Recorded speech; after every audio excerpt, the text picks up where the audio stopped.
An opening text quickly lays down the ongoing political conflict in southern Korea. The Japanese invasion had ruined the southern lands of the Joseon Empire. The soldiers of Joseon are called Chupajin. The northern part was threatened by Jurchens. They had gathered their army at the basin of the Pajero River, under the flag of the vicious and powerful Pajeowi. Any army in the world was no match against 10,000 Jurchens. Thus, measuring the scope of danger, the warriors of Joseon scouted a group of Jurchens to keep a check on Pajeowi. This group, or tribe, were inherently Jurkias living in the North Joseon, or boundary village, and thus were labeled as Seongjeoyeon. These tribal people had resided on Joseon's soil for over a century, but they were neither accepted by Jurchians nor Joseon, and snubbed by both. At the top part of Boundary Village is the sacred Pyesagun area, where entry has been forbidden for almost 100 years. Here, an abandoned temple and a plant, said to revive the dead, can be found. A hooded figure walks towards an abandoned temple, where carvings of a flower and an animal eating the plant are etched on the wall. The inscription says, "The dead can live through this plant, but there is a price." In the next scene, a deer eats a violet-colored flower. After a moment, it convulses and dies. Shortly after, it revives with white eyes. Sensing something approaching, it stops grunts and angrily charges at a tiger. The large tiger mauls it. The next day, two Chupajin soldiers are walking along a path towards a canal in Pyesagun, where they find bodies with spear wounds and parts of their bodies eaten by animals. The Chupajin soldiers retrieve the bodies from the canal, finding a berry in one of the corpse's hands. A subordinate says all the victims are Pajeowi because of their similar tattoos. In Boundary Village, where the Seongjeoyeon Jurchens live, Tahab, the tribe leader, is seen butchering a pig for a customer. His mother warns him not to look at the slaughtered animal, as it is for the feast of the dukes. When a servant carrying the meat stumbles, Tahab helps. The woman spits on him and throws the meat he accidentally touched to the ground. Tahab picks up the meat and tells his companions they will share the pig's meat. While the tribe feasts on the meat, Ashin, Tahab's daughter, arrives. Her father scolds her for going to the forbidden Pyesagun area, saying the soldiers are more dangerous than the monsters. Ashin explains she was looking for wild ginseng to heal her sick mother. While talking, Chupajin soldiers arrive. Everyone bows, and they learn that 15 Pajeowi were killed while searching for wild ginseng in Pyesagun. Commander Chirok orders Tahab to inform the Jurchens that a tiger killed the Pajeowi. Commander Chirok returns to the Chupajin camp in Joseon, where soldiers inform him they have retrieved the bodies of the Pajeowi soldiers from Pyesagun. According to their investigation, the soldiers were killed by humans before animals devoured parts of their bodies. The commander, aware of this, expresses concern, saying it will be dangerous if 10,000 Jurchens unite. Later,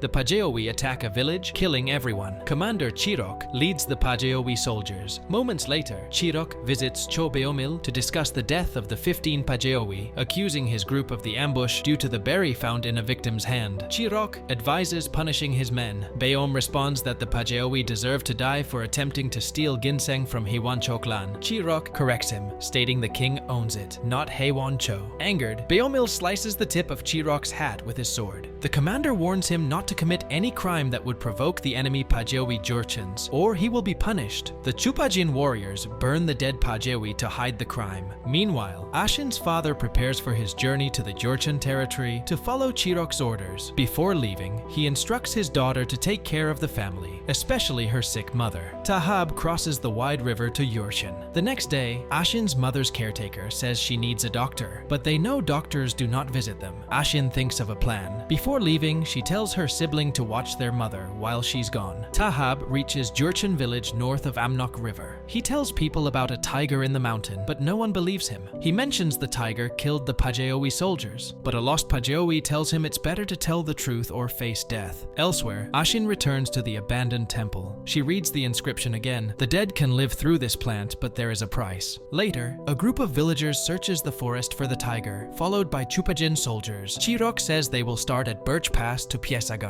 a ruse to show the Pajeowi that a tiger killed their soldiers. Moments later, they hear the tiger's roar, and it charges, mauling every man it encounters. A dying man says it is not just a tiger, but a monstrous one. The commander advises retreating and handling the monster themselves. Disguised Pajeowi soldiers refuse to retreat and chase the tiger. Some Pajeowi and Chupajin die, but in the end, Commander Chirok spears the tiger's head just as it mauls a Pajeowi. The soldier slices open the tiger's belly, finding its insides rotten, revealing it has been dead for a long time. The soldiers are puzzled by the tiger. Besides, a Chupajin Chupajin commander is questioned about why the Pajewi soldiers were killed just for ginseng, a wild herb. The Pajewi soldier warns Chirok to expect bloody revenge. Back in Boundary Village, Ashin's sibling sees flaming arrows approaching their village. In a blink, the entire village is destroyed by the Pajewi Jurchens, led by Idagan. Upon Ashin's return, she is horrified to find the village burned, all villagers she considered family killed, and many hanged. Trembling in fear and sorrow, Ashin goes to the Chupajin military camp, demanding punishment for the Pajewi. Chirok reminds her it's impossible, but the determined Ashin pleads. She vows to serve them. A soldier escorts her to a pig pen to live. The next day, Ashin starts her duties, cleaning the pen, collecting trash, and washing in freezing water. She hones her archery skills. She is also tasked with spying on the Pajewi camp, crossing the river. This becomes her routine. One day, she successfully shoots a deer, but is chased by a wild boar. She runs swiftly, preparing to defend herself. We see she has matured, able to fight anyone who harms her. One night, a soldier attacks her in her quarters. She overpowers him, and he threatens she won't survive if she kills a Chupajin soldier. She continues to serve the camp despite the soldier's mockery. She endures slavery and abuse from the Chupajin, continuing her archery training until she masters it. One night, she gathers information from the Pajewi camp, learning the peace talks between Pajewi and Japan failed. The commander orders his men to prepare for war and advises his assistant to monitor Pajewi movements. The assistant visits Ashin's quarters, finding a soldier with ill intentions towards her. He warns the soldier of punishment if it happens again, then orders Ashin to gather more details on Pajewi's plans. At midnight, Ashin infiltrates the Pajewi camp, sneaking in as soldiers leave. She sees a soldier with a bowl of water dragging a man out and forcing him to drink dirty water. Ashin sees the maltreatment of the poor man. She quietly exits her hiding place and carefully approaches the man. Her heart races when she sees the man's pitiful condition. It is her father. His hands and feet are severed, with a neck brace labeled "Spy Who Betrayed His Tribe." Crying, Ashin tries to free him, telling her father they will go home. However, her father begs her to end his suffering. The next day, while holding her father, Ashin ends his suffering. She burns the Pajewi camp and leaves. Returning to the Chupajin camp, she encounters Chirok and Chobeomil, leaving the city with their troops. As they pass each other, Ashin notices the arrows of Beomil, the kind of arrow Ashin recognizes. She had seen it on the corpses of Pajewi soldiers in the forest on the night of the village massacre. Later, Ashin sneaks into Chirok's chamber, killing a guard on the way, and through a scroll, discovers that it was Chirok who fueled her village massacre. According to Chirok's notes, some Pajewi Jurchen sneaked into Payezagan to steal ginseng. All of them were ambushed and killed by Heiwoncho clan, Joseon men. To stop an imminent war and prevent disaster, Chirok misinformed Pajewi Jurchens that Seonjoyain tribals killed 15 Pajewi and threw them in the forest pit. To take revenge, Aidagan slaughtered the whole tribe, and Ashin's father was declared a traitor. The moment she realized the truth, Ashin's heart completely collapsed. She remembers her father's quest, the massacre of her people, and the humiliation she had for so many years. Back then, her father had attached himself to Joseon for the sake of his people, but he was betrayed. Ashin remembers the resurrection plant in the Piyesagan. In her hut, a man sneaks in looking for some pleasure, but instead gets stabbed in the back by Ashin, killing him. Burning with a vengeance, Ashin infects him with the resurrection plant. After some time, the man comes back to life, zombified. He slowly walks outside and then runs frantically toward the two soldiers on patrol. But he's not the only one infected. Inside the barracks, a soldier returns from a toilet break. He feels the blood in the quilt, then lifts it to see that his roommates are all killed. Just as he is panicking, the dead soldiers begin to come back to life one by one and notice him being the only one alive. Very quickly, he becomes food for the zombies. At that moment, the dead guards come back to life and lunge at him. Soon, the zombified soldiers unleash chaos at the Joseon army camp. The undead zombies keep running out and hunt the soldiers. No one notices that Ashin is standing high on the roof, looking down on the killings like a god of death. She grabs her bow and arrow and shoots down anyone who tries to hide or escape the premises. No one would leave alive that night. Slowly, the barracks fall silent, with only zombies wandering around. But one man who is still alive climbs up the roof and sees Ashin. He asks for her help,